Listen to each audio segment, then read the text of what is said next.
Hello, everyone.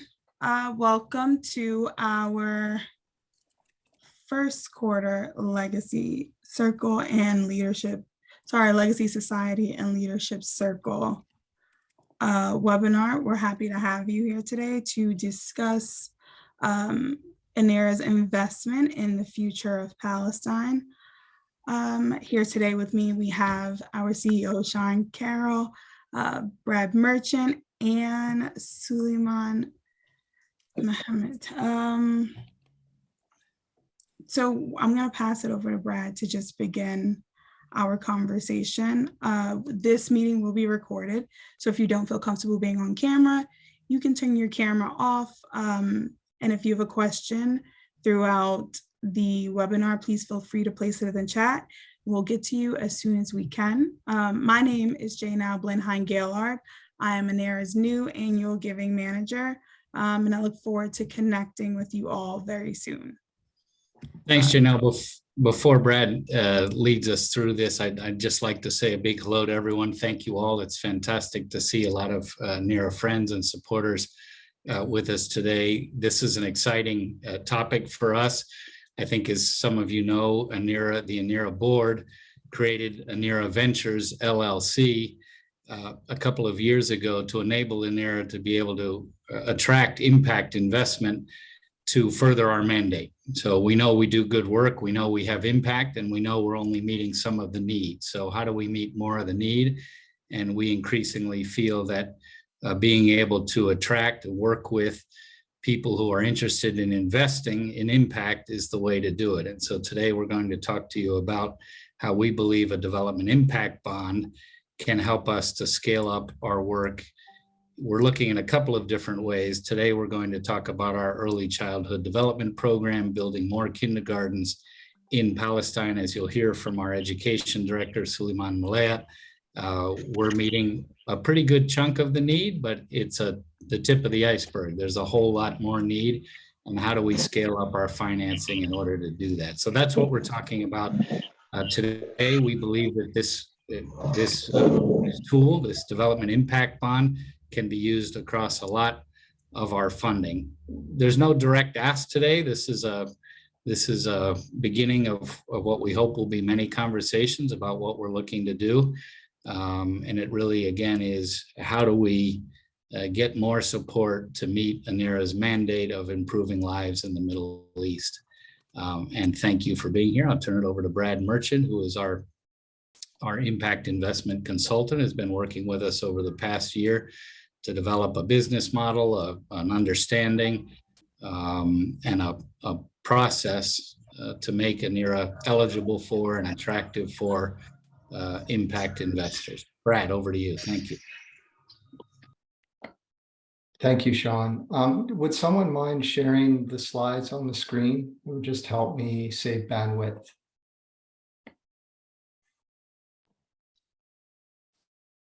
Yep, I know we're gonna share the slides of the speakers. There we go. Great, thank you. So today I'm just going to give a brief background about what impact bonds are. I'll get into their applicability and why we're looking at this for Anera. I'll give a brief example of an impact bond, another impact bond that has been completed in the market. And then we'll talk a bit more about what programs we're looking at for impact bonds and its relationship with the early childhood development program. So if we start off on the definition slide, or the next slide, please. Sorry, I think this is the wrong. You've got the full deck up. Can you get the deck that Brad sent last night? Can we switch out the deck for the one that's the condensed version?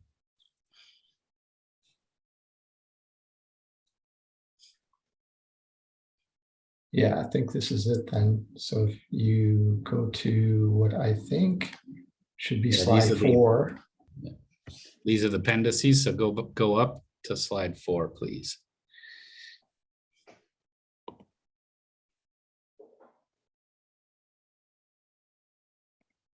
Yes, thank you. There we go. Okay, so what are development impact bonds? So the simplest form of definition is they're pay-for-success programs in which investors provide pre-financing for social programs, and then donors pay back those investors, their principal, plus a return if these programs succeed in delivering social outcomes. So the question is, why use development impact bonds and not just traditional grants and donations? And the answer is really around scale and sustainability.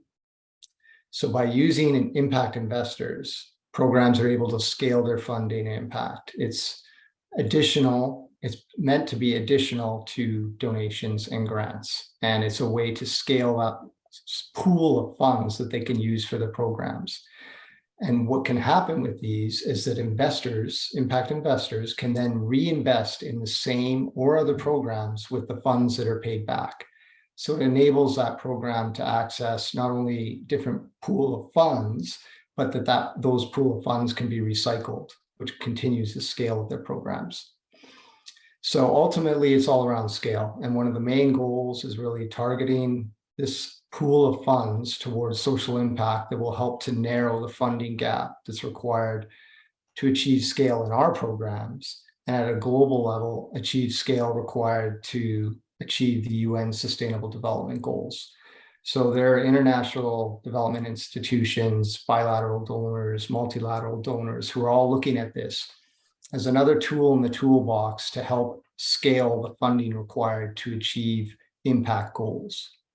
So overall, impact investors are the new entrant in this picture compared to traditional donations and grants. They provide the upfront funds, and donors enter the picture once a program proves it has achieved its impact targets, and they return that funding to investors, plus a financial return, which helps to create an incentive across parties to achieve impact.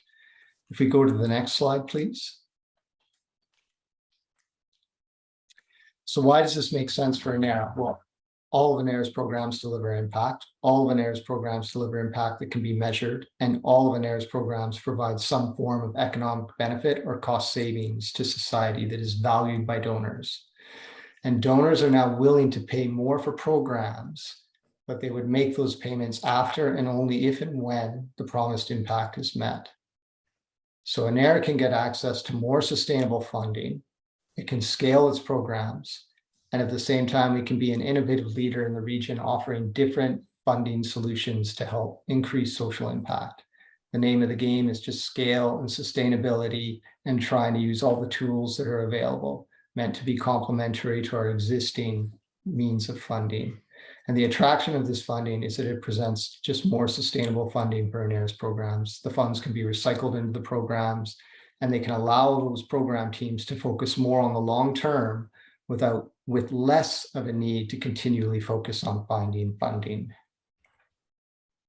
If we go 2 slides,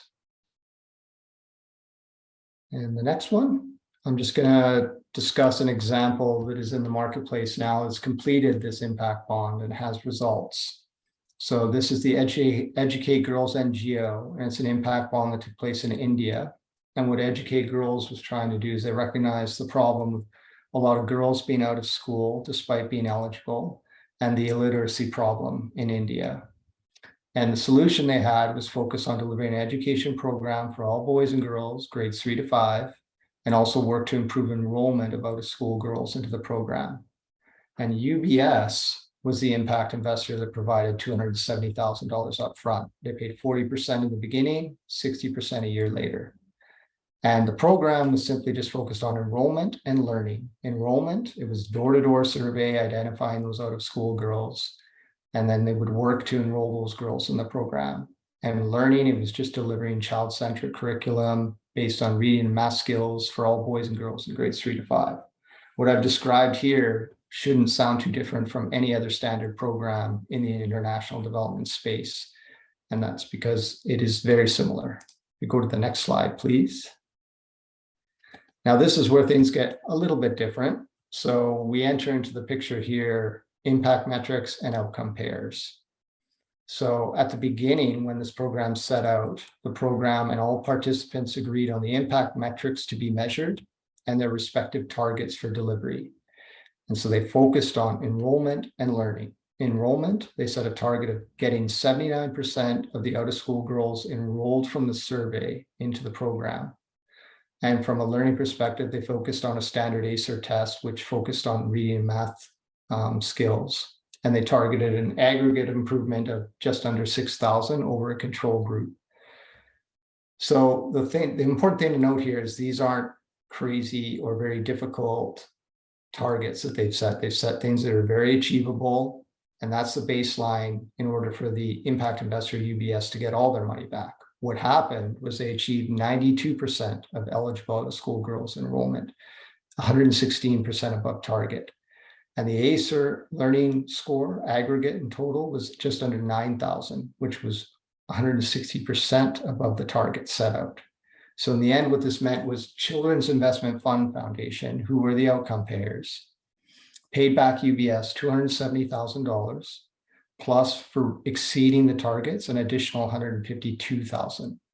So after 3 years, the length of the program, and then once the metrics were verified, UBS got $422,000 back, which over a 3-year period is approximately a 15% rate of return. Well, So 32% of the $152,000 additional payout was actually given to educate girls. So UBS at the end of the day was left with $373,000 that it can contribute to other programs for impact. So UBS achieved a targeted impact for a significant need and now has more money than they originally put in to contribute further impact.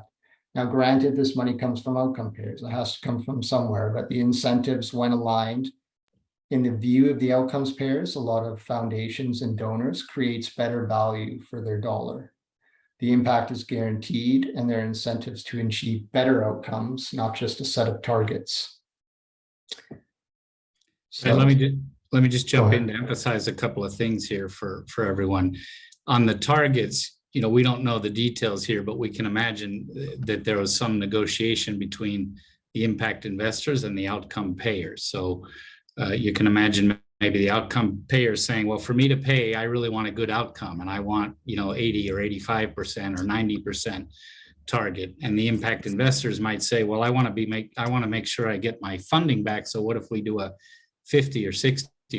But as Brad said, in the end, this number is not too tough a number to reach, and they surpassed it. They went 116% of the target. So that's a really important thing. And we see that again and again in impact bonds, where you see a problem and you think that as an NGO, as do-gooders, we look at a problem and say, we're going to eliminate it or we're going to cut it in half. And in fact, often you don't need to have an overly strenuous impact indicator in order to get the deal done. The other thing, just to point out, UBS, a gigantic bank, and they put $270,000 into this. That's petty cash for them. That's not a big investment, and they made considerable money back on it, and put some of the money, their profit, they gave as a donation to educate girls. And I believe after the success of this impact bond, Educate Girls actually got a lot of just regular donations from institutional donors. They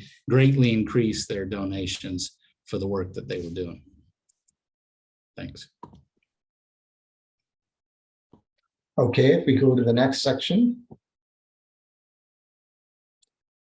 So now I'm just going to talk a bit more about what we're looking at, what Anera is looking at doing with impact bonds. We've identified 2 programs we think are suitable for development impact bond financing.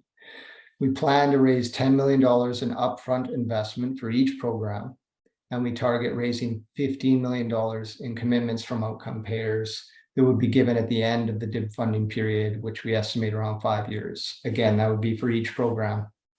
So early childhood development is one that we're looking at. Now, why would we consider this? And from the development impact bond, outcome payer, impact investor perspective, these are some of the reasons why it would be attractive. 10 years plus successful track record. Impact investors want to be seen to be giving their money to providers who know what they're doing and they can trust. Larger upfront funding can be had that can help scale Anera's work for early childhood development in Palestine. And success with the impact bond can lead to reinvestment and continued scale and sustainability of that program. So as we described earlier, when the funding comes back to the impact investors, they can reinvest in more schools. And additionally, we've had active engagement with some outcome pairs who are very keen and interested in scaling early education initiatives. So that is also why we're looking at impact bonds for early childhood development. Additionally, we're thinking about a tech training upskilling program. We engaged in the Plus pilot that indicated at the end of it that scale was really needed to achieve the most impact for tech training in Palestine.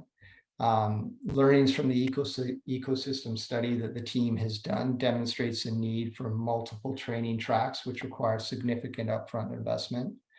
And then the funding will allow the program to demonstrate success. It will help it to achieve more sustainability and different forms of funding.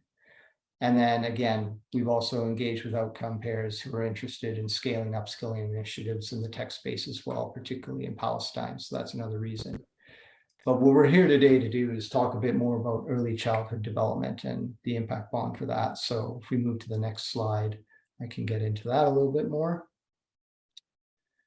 So as I mentioned, why are we considering ECD as a candidate for a DIB? And the track record is one reason. Ongoing program that can benefit from larger upfunding, as I mentioned. Clear social outcomes that can be measured, which would be used to trigger the payments by the outcome funders. And supporting early years education aligns with many institutions seeking participation in DIBs, as I said. So we really believe for our initial development impact bond, the early childhood ECD program is highly visible, highly respected, and is an attractive option to prove the scale and sustainability that is offered by these funding mechanisms. So we've been working closely with Sulieman and his team to prepare this program for the potential of development impact bond funding. And we think his team has achieved remarkable things over the years. And what we really want to do is see them scale the success. And that's what the impact bond is really about, is enabling him to achieve that scale. If we move to the next slide, talk a bit more about with Sulieman and his team, we've helped to identify some potential metrics that we could consider that would be suitable for the impact bond. So one of these would be setting a percentage target of the number of classrooms that are built, staffed, and operational within a set amount of time after the funding comes in. Additionally, a percentage of class capacity occupied by students at the time of opening, plus a series of other timeframes. And then a percentage of children attending the kindergartens who demonstrate better learning and developmental outcomes relative to a control group. We think these are all easily measurable and they would be highly impactful and very attractive to the outcome pairs, something they'd want to see. So the idea is that after 5 years, when the impact outcomes are fully captured, impact investors would be repaid with a financial return, and they can reinvest in future iterations of the ECD program, and nailing the scale and more kindergarten classrooms to be built again and again. So this is what we want to do. We want to prove that the DIB can be a successful tool that can supplement other sources of funding from Anera to help programs just generate more sustainability and long-term success. And as mentioned, when we talk about the impact payments, a lot of this gets negotiated between the impact investors and the outcome payers. What Anera is trying to do as service provider is the same thing they do for any other program, just wants to make sure they're positioned for success. That is, the funding is in place, the metric targets are achievable with room to exceed and grow, and that there is an independent evaluator in place to verify the outcomes at the end of the program, to just verify the success of the ECD program. And I think you're going to hear more from Sulieman a little later. They'll describe the program in further detail, but I'll leave it at that for now. Thanks, Brad. I'm calling in from Amman. My connection's good. Sulieman's, of course, in Palestine. I think he's had some difficulty with his connection. Are you on, Sulieman? Yes, I am. Hello. Fantastic. Over to you, Right. Sulieman. Tell us more about the Early Childhood Development Program. Lovely. Good to see so many friendly faces. many of whom I'm familiar with. Thanks, Brad. Thanks, Sean. I'm absolutely thrilled, really. 12 years after joining the organization, it's almost 12 years since I applied to join Anera, and I joined Anera for its education program and with the focus on ECD. So I'm thrilled to be here and thrilled to be with you and with Anera, because something has made me stick. And I think the fact we've led the field for the best part of a decade is remarkable. We're a small to medium-sized not-for-profit, but we've really punched above our weight in the past 10 years. And really, it's down to Anera and its education committee that we're here today. When I joined, one of the education committee members had made a small but generous donation to kickstart this initiative. In 2009, Janelle, are you there? We'd like to see some. Yes. Yeah. Could we try some? Yeah, I'll do that, and then we can just show the video, and then I'll talk a bit more. So I'm going to talk briefly about hold on, have a look at this video, but I'll talk briefly about the program once you've seen this short but very interesting video.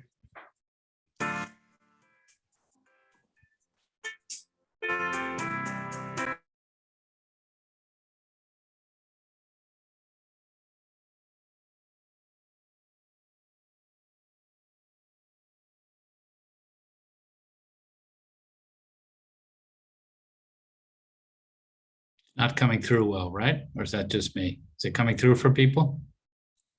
No, it's No, I'm also having it's some not. issues. Why don't you go back to the beginning? Maybe we had some buffering. Janelle, can you take it back to the beginning? Take it back to the beginning. That would be.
Brilliant. Thank you, Liz, for putting that together. It's just so lovely to see that after a decade, we're creating facts on the ground and making a real difference to children's lives on a day-to-day basis. Now, just to give you a bit of a historical perspective, we held, and Anera was very smart, and we kind of sussed out there was a real niche in the market, in the education market. And we're here, as an organization to make a difference. So long before I joined, Anera had actually put together a national conference, organized a national conference in Palestine with the ministry and other key players. And it was very clear at the time there was not much of a preschool education sector. There were 2 governmental kindergartens, and we worked in both in 2010. And what was it, at the time, on something like 30%, 35% of children were attending kindergarten. And even then, most children were attending 1 year. And at the time, the UN's Education for All goals was suggesting that really EFA, or Education for All Goal 1, was that all children should have access to 2 years of preschool education. And we know the reasons why that is. I'm not going to go into the rationale as to why people should invest in under fives. It's well known. But I remember when we started off with the ministry, one of the teachers had been to visit the ministry in Ramallah, and she was really disheartened, and this has stayed with me.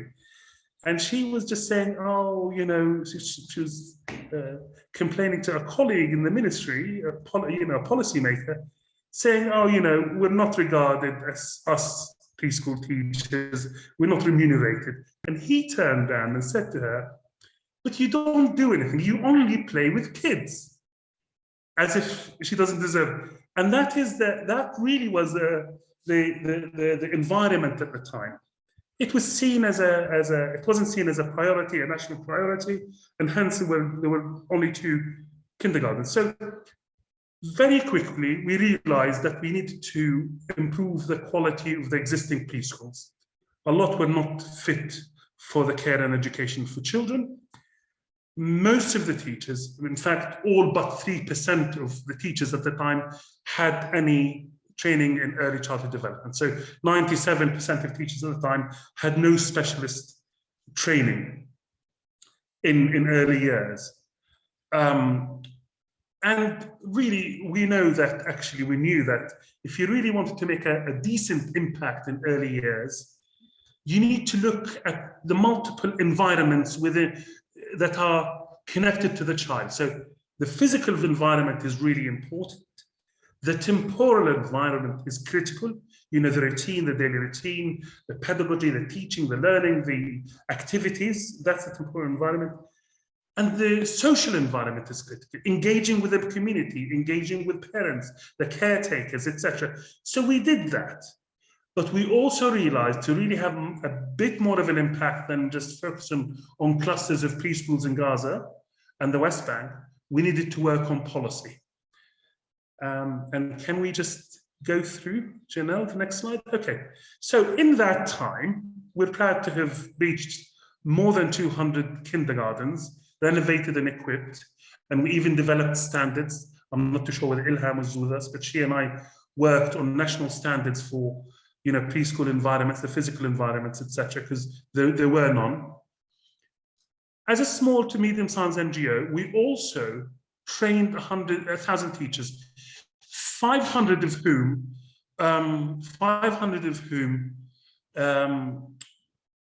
have completed our full-time training course. And this is much more than any university in Palestine could do. We really pushed the boat out. We were doing 3 courses at a time in some instances.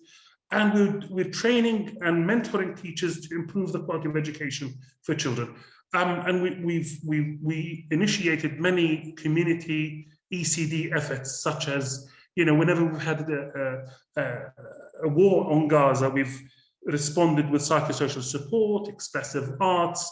We've had a massive campaign to get children to read, preschoolers to read and to be read to. And most importantly, I think, and this is where we really, as a small organization, medium-sized organization, Sean, we're not small, but we're not as big as Save the Children, but we brought Save the Children on board. We brought UNICEF on board, World Vision, Right to Play in 2016 and 2017, and many others. And we spearheaded the development of the National Curriculum Framework and the Teacher's Guide. And this is practical. I'm not too sure whether it's in every single kindergarten, but it's there. It's widely distributed and utilized, which is great. Can I have the next slide? So we took stock 2 or 3 years ago and said, right, it's all well and good focusing on the existing preschools, but we're not doing much to enhance access, to ensure that kids are in school, are off the streets, are enjoying expressive arts, are socializing, developing emotional skills, proper social skills, running around and enjoying physical activity as well as cognitive. And we know, even today, 10 years on, the ministry suggests it's about 58% of children are accessing kindergartens. We don't think that's the case, unfortunately, because it doesn't take the 2 years, KG1, KG2, into account, and it doesn't take into account those who register and then fall off by the wayside. So we got together with the ministry, and I noticed that Charles Tarazi is amongst the participants this evening. Charles, I thank you for believing in us and kickstarting the Anera preschool building program, because we were all concerned whether the ministry was going to be able to take on and start staffing and paying for these new schools, but they did, and we opened our first proper KG in 2015, and Charles was there in Al Majd, and this week we're just about to commence schools number 17, 18, and 19. So in the past, literally in the past 3 to 4 years, we've built 13 large, fully fledged KGs and three medium or small sized KG classes in remote areas, because there's not the need for full KGs, and we're just about to commence 3 new ones. But the reality is that it's not enough. We all know, and Sean is aware of that, as lovely as our efforts are. And I have to tell you, and I hope that many of you will come and join us and see some of the work we've done. These are excellent, well thought out centers of excellence for the ministry. And we've worked very closely with the ministry. And you know, it's all well and good to have responsibility for the sector without your own centers of excellence. So our schools work at a number of levels. We're firstly enhancing access to preschool education, to preschool care, education and development for vulnerable children, often, you know, in remote areas. So children are getting a proper start in life. We're also providing women mainly with employment opportunities in some of these rural communities, conservative communities. And we're creating centers of excellence. If the ministry does not have a groundswell of good quality, high quality preschools with teachers who are trained by us and supported by us, then the sector is not going to move. But the challenge is really to scale up. We need something in the region of 600 to 700 kindergartens today in Palestine. And this is not to take into account the many, there are about 2,170 kindergartens in Palestine today. I would say a significant percentage of those are not fit for purpose. So if we're going to take a proper assessment, I would say we're probably in need of 1,000 to 1,500 brand new schools. So of course we know the ministry won't take responsibility for those, but we're engaging with the ministry and other ministries with the Palestinian Authority to work out models to scale up. So we will need to work with municipalities, village councils, charitable foundations, and the private sector to make sure that all Palestinian children under 5 are accessing 2 years of proper care, education, and development at a vital age. And then the last slide is just 2 examples of our fabulous schools. This one here on the left is, sometimes you come across some really heart-wrenching stories. Abu Dis here, highly built up. This area here is often where children, young men throw stones at Israeli soldiers. It's near the university, Abu Dis University. So they're often jumping in and out of the playground. But we were specifically asked by the parents and the head teacher not to put the play equipment in the playground for a while. Fortunately, we couldn't source them because of COVID, and we now have them, the playground, the seesaw, the slides, and everything else, because it provided the parents and the children the only decent space where they can, you know, beyond the classroom, to come and meet and run around and just enjoy some time together. And the school on the left there is was funded by Murad Siam and his family, and it was opened last year, and 70 children graduated last week from the school. And the one on the right was supported by Mr. Sukhyan and his wife, Nadia. And I just want to show you, even the furniture here is designed by us and produced by local craftsmen and women for our preschools. Sure. Thank you, Sulieman. I invite anyone who hasn't seen these schools to please make a trip to Palestine and see them. I always say that they are aesthetically and pedagogically beautiful. And you really see that when you're there and you see them in person. Come to a school opening this fall.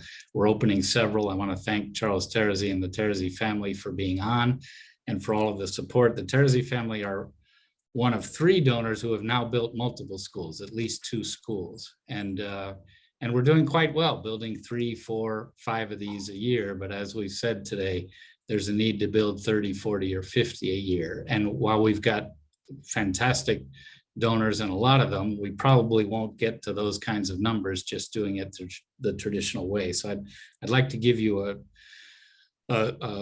tell you about a conversation I had with one of these about this, and then open it up for questions and discussion. So with one of these, he said he wants to do many more schools, maybe 10 more schools. And I started talking about the development impact bond, and he said, well, no, I give my money to Anera. I'm a businessman, I have business, but I just give, I want to make a donation. And I said, okay, and we moved on. And a few minutes later, he said, so tell me again how this development impact bond would work exactly. And I explained it again. And he said, so I could get the money back that I invest in building the schools. Yes. So that means I could reinvest that money to build more schools. Yes. And that's the real key. And then he also said, and you know what? I have friends that should be investing in this program and they haven't, but with this model, they might. And so that's what we're really recognizing. We think there's great potential here to allow us to scale and meet more of the need. It's as simple as that. So I'd love to open it up for your question. I want to thank Sulieman, thank Brad. Love it to open it up to questions, discussion. There are people on the line here who are a lot more versed than we are in impact investment.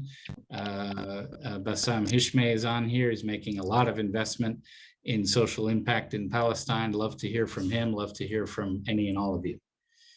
Please.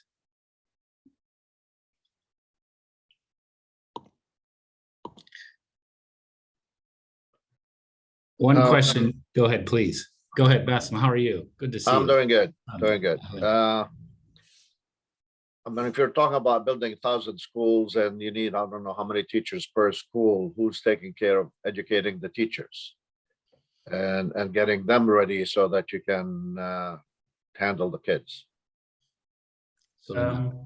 Yeah, we've been very good. We've been the leading agency in training teachers. We've also had evaluations and reviews of our teachers, and we know that our training has had impact on the competencies and the practice of teachers.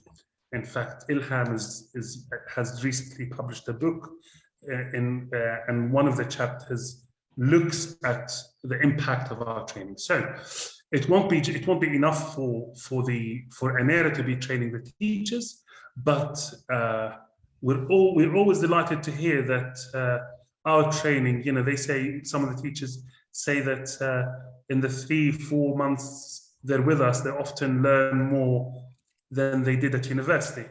And the primary reason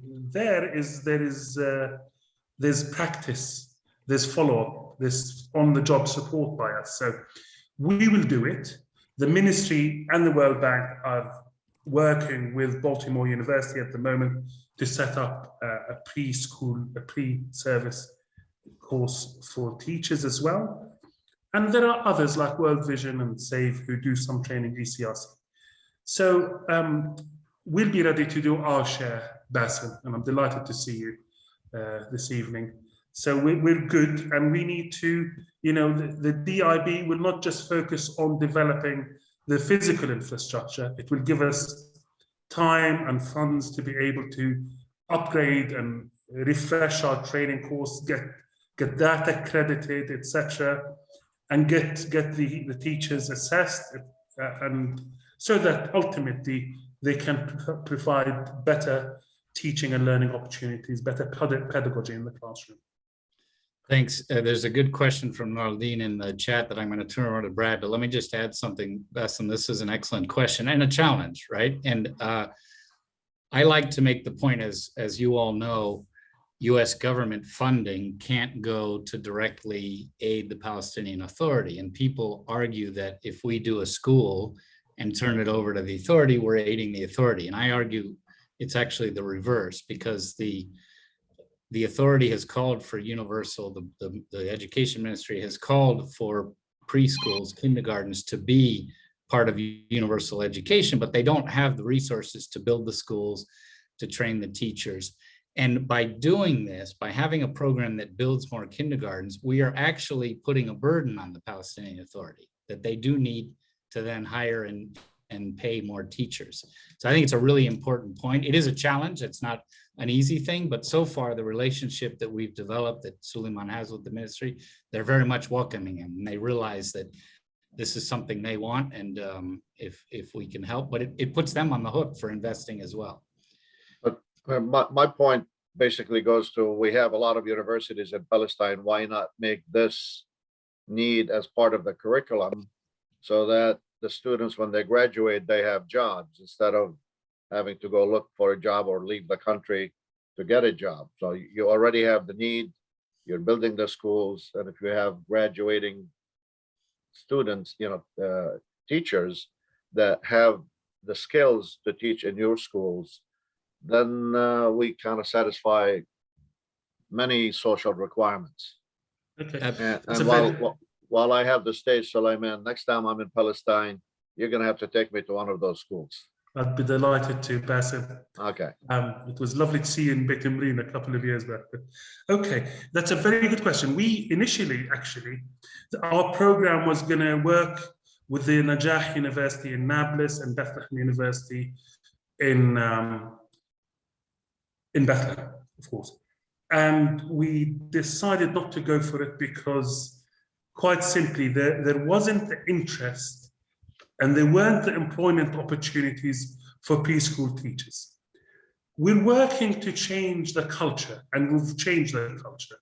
There are now 400 classrooms, KG classrooms for the ministry, and 26 governmental kindergartens, 13 of which were either built by us or developed by us.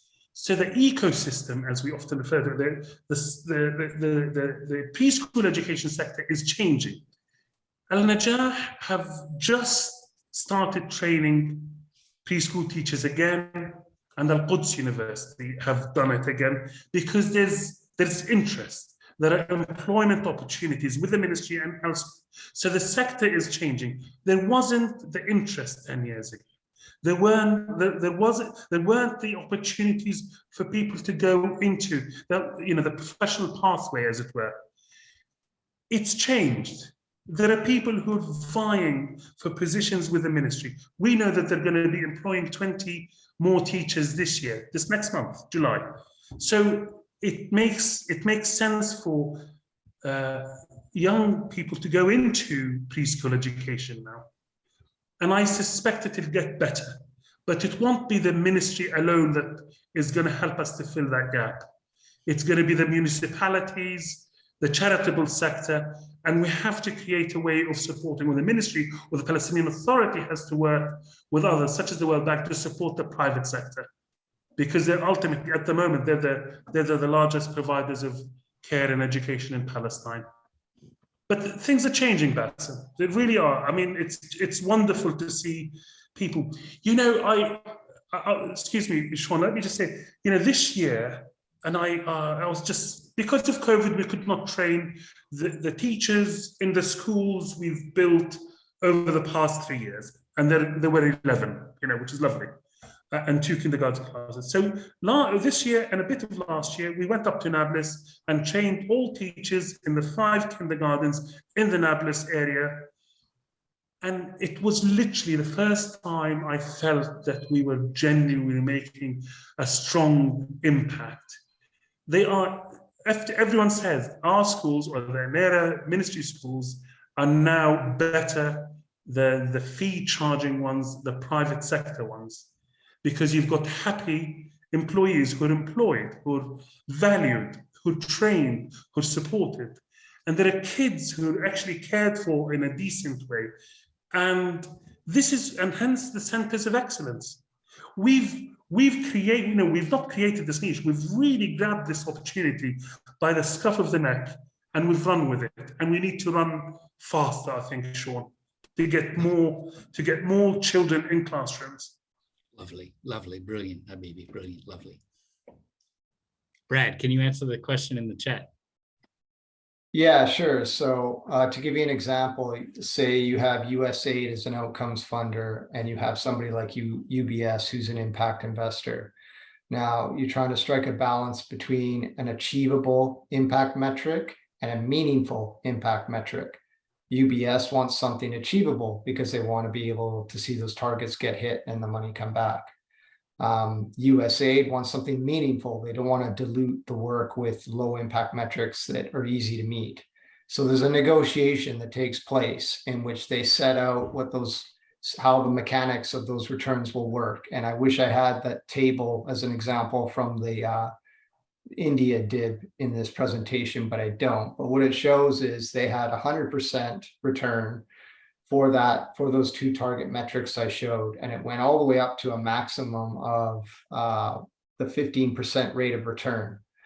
And then also below, if they didn't meet the 100% target, it went all the way down to 14% of target. So the donor gets some portion of the money back no matter what.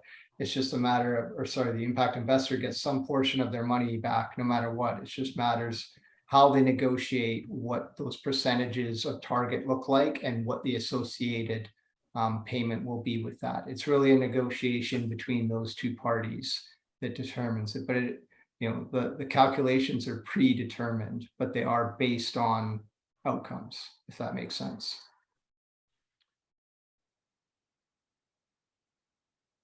One more question, Brad, if I may. What is the source of funding to pay back the bonds?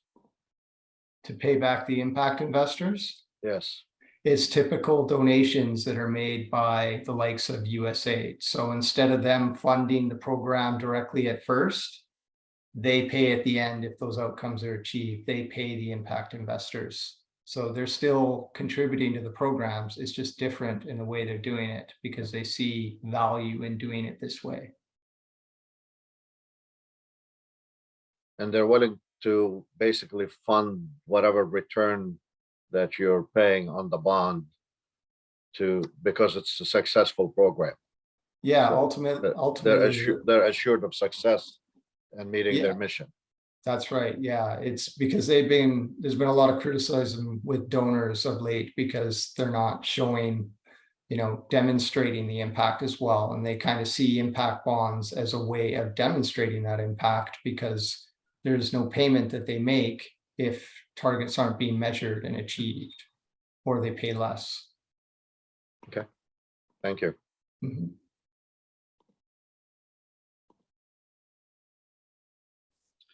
Another couple questions in the chat.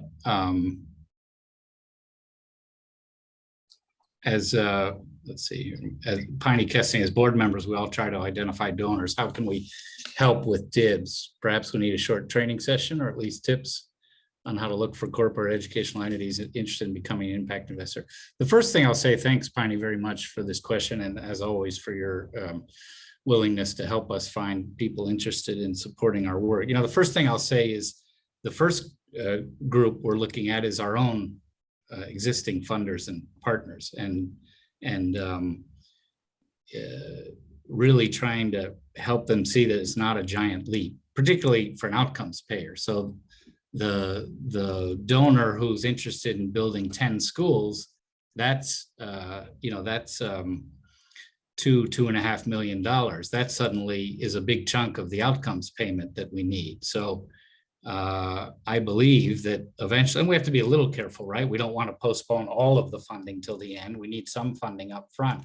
But someone who's thinking that over the next couple of years, I'm going to invest $2 million or more in this program, if we say, well, what if you pay us once we reach our impact? That to me seems pretty attractive. Rather than paying up front, I'll pay you when you reach the impact that you said you've paid. So in the first instance, it's looking at the donors we already have and having them donate as before as an outcome payer, or becoming an investor up front where they get paid back. Also very attractive, I think. So that's the short answer. Then when we have some success on this, we can go to people who may not care about Anera or Palestine, but they're say, well, I'd like to invest and make some money back. And if I can have social impact at the same time, wow, I might accept a 5% return instead of a 6 or 7% return because I'm having social impact as well. And that's what's happening around the world. We can get into, if you'd like, we've got slides on sort of why this revolution in impact is happening. And it's because countries, the United Nations countries, NGOs, governments, corporations are recognizing that if we really are going to meet the development goals, if we're really going to meet the development needs around the world as enshrined in the Sustainable Development Goals, there's some trillions of dollars that is a gap in funding. And the only way to meet that gap, and that's at the global macro level, but it becomes true for us at the micro level for our programs, the only way to really meet the gap in financing for the need that exists is to tap into a different type of funder. I have a question on explaining in more detail how the return of funds to investors work. Is it, well, you did that one, return on investment, and I can pull up the table in a moment that shows the prorated return based on whether you meet the target, exceed the target, or fall a little bit short. Charles asked the U.S. tax implications for funding ECD, and I think you mean, Charles, the tax implications for funding through a DIB, right? Jim Sams is on. Do you want to tackle that one? If not, I think Brad and I can handle it. Go ahead, Jim. Jim Sams is the chair of Anera's audit committee and on the executive committee of the board. Jim. Thanks, and again, hi, everybody. So I think just briefly, if I'm following, just the key question is just a donor to Anera today making a charitable contribution is eligible for a tax deduction for the amount of the donation to the donor in the instant case, or investor, I should say, in the instant case, because they're not, in effect, making a charitable contribution, they're making an investment contribution. The expectation is that amount, the investment amount, would not be deductible. The quote donor who is funding based on outcomes, if that is a contribution to Anera, typically would be if that was a private institution. I think the examples, most of what's been talked about here were from AID, but potentially you'd be whoever it might be, that would be deductible. And then to Anera itself, if Anera is running these programs as per its typical in getting the funding from the investment entity that's receiving the proceeds, Anera would be receiving those in the course of its work, but there may be a for-profit element to Anera itself, and any marginal profit, if that is involved, would potentially be taxable, but that doesn't tie to or affect Anera's status overall as a nonprofit charitable institution. So I'm not sure if that goes, I sort of rambled as usual, but the scope. No. That was great. Charles, let us know if that answered your question, or you'd like anything more on that. Noraldine asks if there's a third-party escrow function to hold the fund, so there's no ambiguity as it relates to funding upon completion. Brad, you want to take that? Yeah, so it really depends on what the outcome funders are comfortable with. I know there have been some that have been set up like that, where they use a third party sort of trust to hold an escrow. And there's some where they don't do that. So that's something that we would work through to understand, depending on what the comfort level is of the outcome payer, because it is their money at the end of the day. Great. And he points out that similar to lending for construction, you can go to the bank for a line of credit as hurdles are met and funded. Anyone else? We got 4 or 5 minutes left here. Anyone else have comments, questions, advice? People we should talk with? I'd like to come in with a couple of anecdotes when you have a moment, Sean. Fadal. Yeah, Bassem, I'm really looking forward to taking you to one of the preschools. A month ago, I was with Mr. Sufyan in Amman, and he, after, I've known him for 5 years. He's built 4. He wanted to do 5, but they were expensive at the time. So he's given us the green light for 7 more plus a teacher training center, and we'll be kickstarting that next month. And he said to me, Sulieman, do you remember you took me to Al-Tira, the village of Al-Tira, which is about 10 kilometers west of Ramallah. And all the kids, we turned up with a teacher, with our trainer, Sulieman, and a couple of others, and Mr. Sufyan, and of course he's a true, great businessman. And a handful of the kids just literally just ran up to the door and shook his hand. And he said, I've never ever seen such kids with so much confidence. Because, we're used to rote learning and fearing the teacher here in Palestine, etc. And it was really thanks to our approach and the training and the confidence we've inspired in teachers and the children. And that's what really matters. And he was really inspired by what we were doing, to the extent that he supported 4 kgs and he's going to be doing 8 more, 7 kgs possibly. So it's fantastic when you see the impact at that level. And another little a return on investment, not in the context of the DIB, but I was working in Abu Dhabi last year, and the builder who works and is a successful man.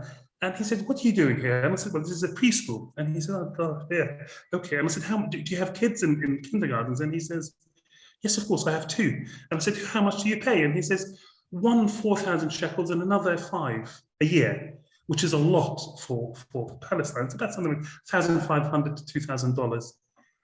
And I worked it out. We're actually saving the community. If each family paid $1,000 a month, we're saving the community $75,000 a year. And actually the return on investment is probably less than 2 years in that sense, if you were to consider this as a private enterprise, because it's just makes financial sense, educational sense, and everything. So success begets success. I am now, it's just so lovely because we're working with village councils, and every day or every week I get calls from village councils and municipalities right across Palestine. Where is our preschool? When is it coming? When is this? And it's lovely because we get to work with them to lobby the ministry and other ministries so that they can employ new teachers instead of security personnel or whatever. So there is a grand swell of support for this program through us, and people are beginning to recognize Anera's work in this sector right across Palestine, which is lovely. Thanks, Sulieman. We're about out of time, but Piney has her hand up. Piney, I'd love to hear from you. You're on mute. You're on mute.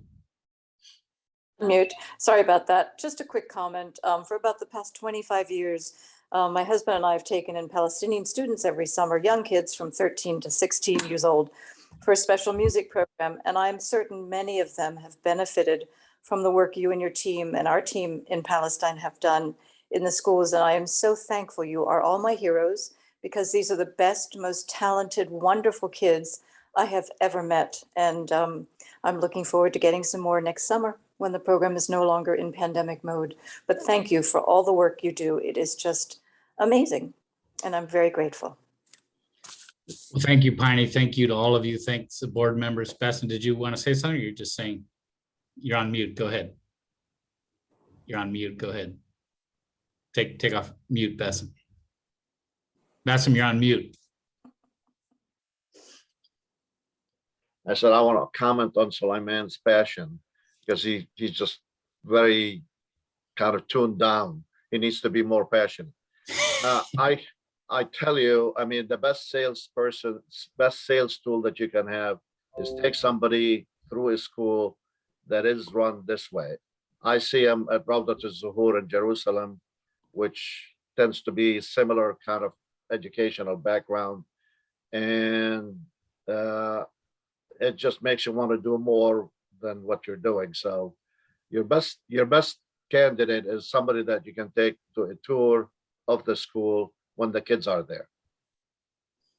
Thank you, Absolutely. Thank you, Bassem. Bassem. We're always open to that. So please let us know. Let me know, let Sulieman know.